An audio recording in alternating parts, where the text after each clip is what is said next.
Bienvenue à tous chez Thérapie Capsule, la chaîne qui vous veut du bien. Ici Vanessa, votre psychopraticienne préférée. Je pratique et je suis certifiée en hypnose, en DNR, variante de l'EMDR, en PNL, en psychogénéalogie et en plein d'autres choses. Alors aujourd'hui, notre sujet, c'est comment identifier les techniques manipulatoires les plus puissantes, les plus nocives utilisées par les personnes toxiques qui nous entourent, à savoir pervers narcissiques et des fois contrôlants. Pourquoi c'est important?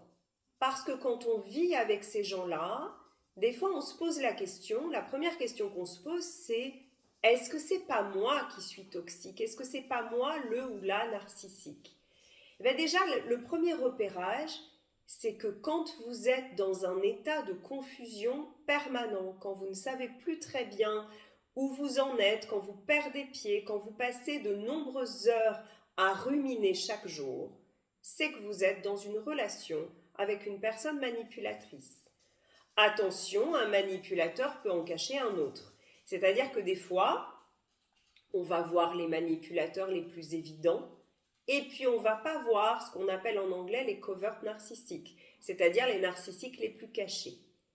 Ça veut dire que quand vous allez repérer les techniques manipulatoires très importantes dont je vais vous parler maintenant, qu'on a déjà évoquées, mais peut-être pas nécessairement dans le détail et sans les regrouper auparavant, vous pouvez être sûr que vous avez affaire à une personne manipulatrice, dangereuse, et que ça explique très bien l'état de confusion dans lequel vous êtes, l'état de brouillard mental, l'état de doute. Je vois chez de très nombreux clients un état de doute permanent dont ils peinent à sortir. Ce sont des gens extrêmement intelligents, des gens sensibles, des gens bien, et pour autant leur cerveau se retourne contre eux.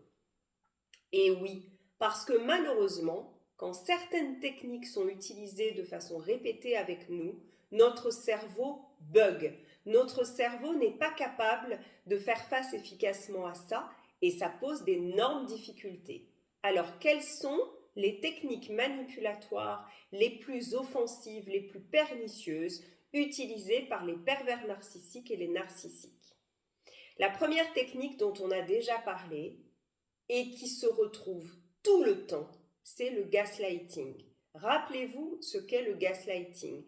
Le gaslighting, c'est quand une personne nie, conteste ce que je vis. Alors elle peut en contester la réalité. Je t'ai trouvé en train de téléphoner à une femme en lui disant des mots doux.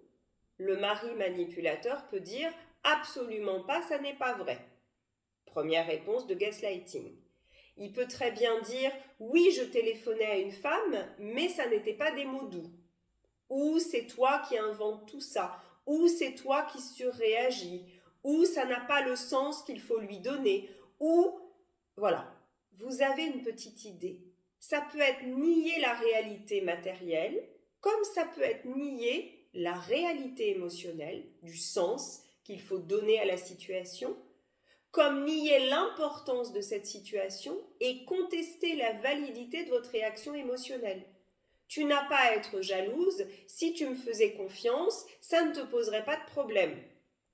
Bien évidemment que c'est totalement manipulatoire et que le but de la personne qui fait ça, c'est de continuer à agir en vous trompant sans en subir les conséquences. C'est en même temps de vous affaiblir parce qu'à partir du moment où vous allez accepter cette contestation de votre réalité émotionnelle, le droit de réagir, le droit à vos émotions, à partir de ce moment-là, vous n'avez plus d'armes pour réagir. Vous êtes extrêmement affaibli parce que systématiquement, quand vous réagirez, le manipulateur dira que vous êtes fou, que vous êtes folle, que vous n'avez pas bien compris, que vous mentez, que vous vous racontez des histoires. Et au lieu de braquer le projecteur sur lui ou elle et son comportement problématique, vous allez braquer le projecteur sur vous.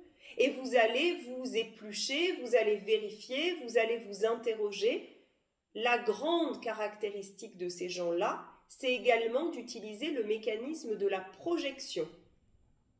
Rappelez-vous, Ce sont des gens qui, dans le fond, ont une estime d'eux-mêmes quasiment nulle. Ils ont une honte fondamentale et cette honte, ils ne veulent pas la porter parce qu'elle est insupportable pour eux. Alors ils s'en débarrassent sur l'autre. La projection, c'est faire porter à l'autre toutes les choses que je n'aime pas de chez moi. En fait, le manipulateur narcissique ou pervers narcissique, pourquoi est-ce qu'il rentre dans une pseudo-relation avec vous, soi-disant d'amour? Tout simplement pour ça. Parce qu'en fait, pour lui ou elle, vous êtes lui-même, une partie de lui-même, vous êtes son double et vous êtes la mauvaise partie de lui. Lui, il se garde les qualités, la valorisation, la réassurance et à vous tout ce qui ne va pas. Sauf que pour réussir ce tour de passe-passe, vous comprendrez bien qu'il faut une relation proche, il faut que ce soit un travail de sape répété, et il faut que vous soyez tout le temps là, parce qu'à partir du moment où vous disparaissez, où vous partez, bien évidemment, il se récupère ces poubelles psychiques malodorantes. Donc la projection, c'est quelque chose de très important. Quand une personne vous accuse comme ça, souvent sans fondement, en fait, elle parle d'elle. Elle parle de ses failles à elle et absolument pas de vous. Et pour que vous acceptiez de les porter, qu'est-ce qu'il faut? Il faut choisir déjà une personne empathique, il faut choisir une personne qui doute d'elle, et il faut choisir une personne qui a tendance à croire plus l'autre qu'elle-même. Sachez que quand une personne nous dit quelque chose de négatif sur nous, on a tendance, parce que c'est notre éducation, à la croire. Parce qu'on nous a répété que si on n'était pas capable d'accepter la critique, on ne pourrait pas progresser, parce qu'on nous a dit qu'on ne voyait pas qui on était réellement, qu'on ne savait pas s'évaluer. Toute l'enfance passe à recevoir des évaluations, souvent pas très positives, d'autrui. Donc on est habitué à ça et le manipulateur utilise ce ressort-là. Il l'utilise à outrance. Une autre technique manipulatoire très importante, c'est le chaud et le froid. Bien sûr qu'au début, dans la phase du love bombing, le manipulateur utilise la valorisation. Vous êtes sur un piédestal, il y a de l'amour en apparence, c'est extrêmement chaud et puis au bout d'un moment, le masque va tomber. Il a besoin de vous faire porter les choses négatives, donc ne croyez pas que le bon traitement du début peut durer. Ça n'est absolument pas possible. Seulement il faut, et ça c'est quand même un travail assez difficile pour lui, il faut que vous teniez la route et il faut que vous acceptiez d'être maltraité sur le long terme. Donc chaque fois que vous vous réveillez, chaque fois qu'une personne de votre entourage vous alerte en disant attention, cette personne ne te fait pas du bien, tu perds des plumes, ta santé empathie, tu as un manque d'énergie, tu es décérébré, tu n'arrives plus à réfléchir, le manipulateur va de nouveau de façon totalement aléatoire, sans que vous puissiez le prédire, et c'est ça le tour de passe-passe, vous remettre un coup de chaud. Un coup de valorisation, un coup de je t'aime, un coup de petit cadeau, un coup de petit service. Et ça rend totalement addict. Rappelez-vous l'expérience du pigeon de Skinner. Le pigeon, quand il est nourri de façon continue, il n'y a pas de problème. Quand il n'est pas nourri, il est affaibli, mais il attend dans sa cage. Par contre, quand il est nourri de façon aléatoire, il appuie sur le petit mécanisme, il ne peut plus s'arrêter et il meurt d'épuisement. Ce système-là rend totalement addict parce que vous ne savez jamais, votre cerveau ne sait pas quand la récompense symbolique va arriver. Et comme elle peut arriver à n'importe quel moment, vous ne quittez pas le jeu.